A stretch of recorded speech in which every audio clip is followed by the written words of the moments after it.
오늘 방송은 기술사업화 컨설팅 중에서 실제 중소기업들에서 가장 많이 활용하고 있는 인증 제도에 대해서 살펴보도록 하겠습니다. 지난 시간에 다양한 인증 중에서 분류로 설명을 드렸다면 오늘은 가장 많이 사용되고 있는 인증 위주로 설명을 드릴 거예요. 그 중에 가장 핵심적인 포인트는 인증을 왜 받아야 되는지, 그 인증이 어떻게 연결돼서 그 다음에 대한 인증을 취득할 수 있는 요건이 되는지, 그리고 그 다음에 중요한 부분은 어떻게 활용하는지를 간략하게 오늘 설명을 드리겠습니다. 오늘은 혜택에 관련된 부분이겠네요. 표에 보시면 가장 많이 활용되고 있는 이제 ISO, 벤처, 이노비즈, 메인비즈, 연구소 등이 있는데요. 5가지 형태로 설명드리는 사유는 창업기업이든 소기업, 중기업들이 가장 많이 활용하고 있고, 그리고 정확하게 활용을 또 못하는 인증들이에요. 가장 많이 들어본 인증들이긴 해요. 네.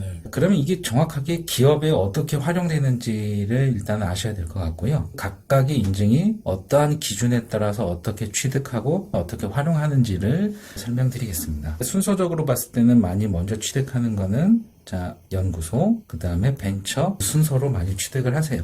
통상 아주 깊게 설명하기보다는 정확하게 이게 어떻게 받아야 되는지 설명은 많이 하지는 않으세요. 어떤 걸 해야 된다, 일단은 혜택이 있다, 이런 정도만 아시는데, 여기에 나와 있는 벤처와 연구소 정도가 가장 보편적이라고 보시면 되는데, 가장 큰 혜택은 뭐냐면, 벤처기업 같은 경우에는 창업 벤처 중소기업일 때 법인세 소득세 50% 감면과 취등록세 감면, 요게 가장 큰 이슈가 되어서 벤처를 많이 받았었고요. 2020년까지 가장 많이 받았던 사유는 벤처기업을 받았을 때 기술보증기금에서 또는 중소기업진흥공단에서 보증과 대출이란 부분이 같이 들어갔었기 때문에 일단 창업자금이란 형태로 해서 가장 벤처를 많이 받았다고 보시면 되는데, 쉽게 말씀하시면 대출을 받으면 기부원태, 인증을 내주는, 맞죠? 네, 그런 형태가 되었었는데 2021년 2월 12일 기준으로 모든 제도가 다 바뀌었어요. 그 중에 가장 큰 부분은 보증 대출이 빠졌다고 보시면 되고요. 지금 현재는 기술성과 사업성 위주의 평가에서 민간 심의기구 형태로 바뀌었다고 보시면 되고, 크게 유형은 벤처 투자기업,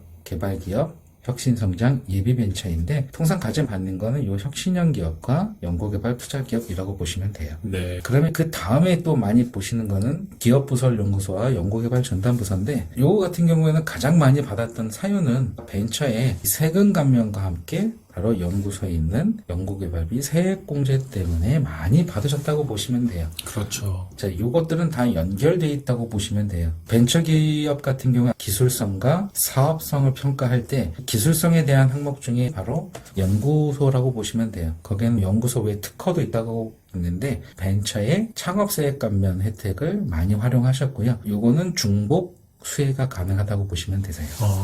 연구소 벤처를 많이 취득하신 경우에 그 다음에 이제 나왔던 것들이 이노비즈와 메인비즈인데, 제가 가장 많이 질문을 받았던 형태가 뭐냐면, 중소기업들이 3년이 안 되었을 때는 벤처를 받고 3년이 넘었을 때는 이노비즈를 받는다라고 이렇게 보통 알고 계신 경우가 많으세요. 근데 이제 여기에서 또 다른 질문이 나온 게 뭐냐면, 3년이 넘으면 벤처를 못 받는다라는 질문을 하시는 분들이 간혹 계세요. 요거는 그 혜택 때문에 와전됐다고 보시면 되고요. 사유는 벤처기업의 창업세액 감면은 중요한 부분이 중소기업이 벤처를 받았을 때 거기에 창업이란 요건이 다 충족되었다라고 전제하에 때 발생되는 혜택이 창업세액 감면인데, 여기서 창업은 통상 3년 이내 기업을 지칭을 해요. 그러니까 우리 중소기업지원법 상에서는 7년 이내 기업 또는 업종에 따라서는 올해 개정된 거로는 10년 이내 기업을 보나, 과세관청인 국세청이나 기획재정부의 입장에서는 넓게 해석하기보다는 작게 해석을 해요. 그러다 보니 창업에 대한 국세 기반의 혜택은 3년 이내를 창업으로 분류하고 있어요. 그러다 보니 벤처기업을 받았을 때 3년 이내에 창업 벤처 중소기업일 경우 창업세액 감면이 들어간다라고 보시면 되는데, 이게 와전이 되면서 3년 이내에는 벤처기업, 3년 이후는 이노비즈 인증 기업이라고 와전이 됐다고 보시면 돼요. 정리를 해드리면, 벤처기업은 창업세액 감면을 떠나서 인증을 취득하는 거는 3년이 됐든 10년이 됐든 다 받을 수 있다고 보시면 되고, 그 중에 세금과 관련된 창업세액 감면 혜택은 3년 이내에 벤처를 받았을 때 그 혜택이 있다고 보시면 되고요. 그리고 이노비즈, 메인비즈는 조건 자체가 3년 이상인 기업만 신청할 수가 있어요. 이노비즈랑 메인비즈를 이제 받아야 되는 경우가 이제 도래되는데 3년 이상인 기업이 연구소와 벤처를 받았을 때 이노비즈와 메인비즈의 이 항목에는 기술혁신 시스템의 700점 이상, 경영혁신 시스템의 700점 이상. 자, 여기에는 평가 지표들이 있어요.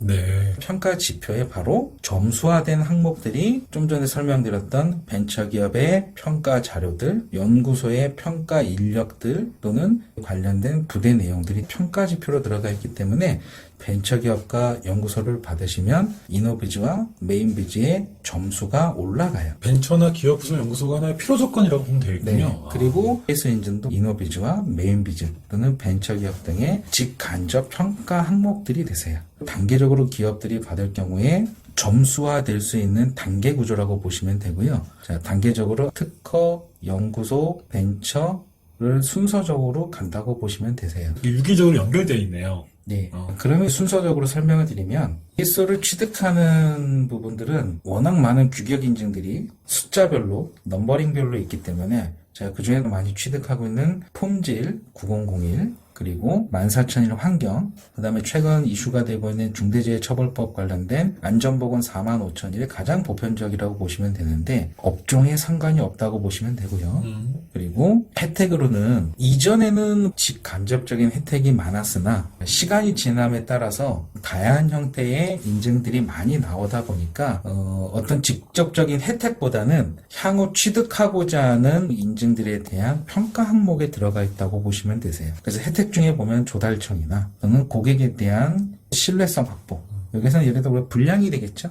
네. 그리고 이제 벤처 이노베이지 등에 대한 평가 이런 것들이 있고 최근 이슈로는 그 탄소 중립에 따른 항목 중에 환경 분야 쪽이 바로 14,001이 유사하고요. 소셜 파트는 45,001 등이 있다고 보시면 되세요. 벤처기업 같은 경우에 기술성과 사업성 평가를 할 때 사업성의 일부 항목이 포함되어 있다고 보시면 되고 기술성은 연구소. 통상 진행을 할 때 벤처와 연구소를 같이 병행해서 진행하고요. 각각의 혜택 중에 연구소에는 세액공제, 벤처기업에는 창업세액 감면인데 최근 추세는 벤처기업 육성에 따른 투자 소득공제 요게 많이 활성화되어 있다고 보시면 되세요. 그래서 일단 진행을 할 때는 먼저 기업부설 연구소를 진행을 하고 벤처기업 그 사이에 필요한 특허, 디자인 상표들을 준비하면 된다고 보시면 되고요. 그러면 혜택을 들어갈 때 단적인 사례로 가장 많이 썼던 거는 최근 2년 사이에 코로나 특수시장으로 인해서 매출이 올랐거나 이익이 많이 증가한 업체들 같은 경우에 이익을 어떻게 줄여나갈 건지 여기는 세금을 줄이는 거겠죠. 또는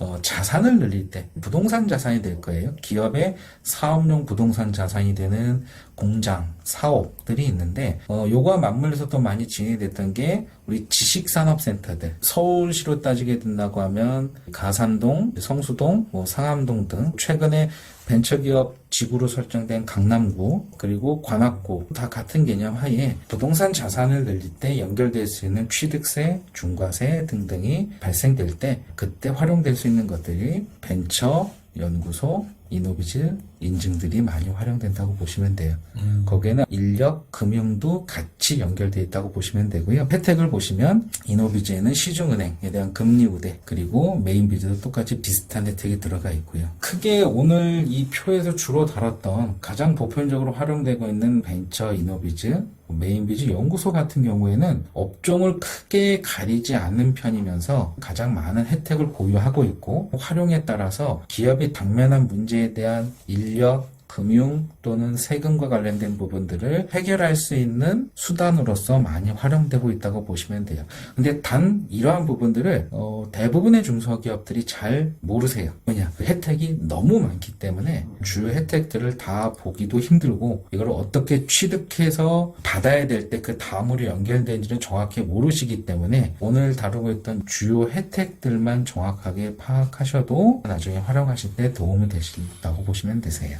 말씀 듣다 보니까 중소기업이라고 한다면 가장 기본적인 인증이다라는 생각이 드네요. 예. 오늘은 중소기업에 도움이 될 만한 인증들 대표적인 거 5가지를 살펴봤습니다.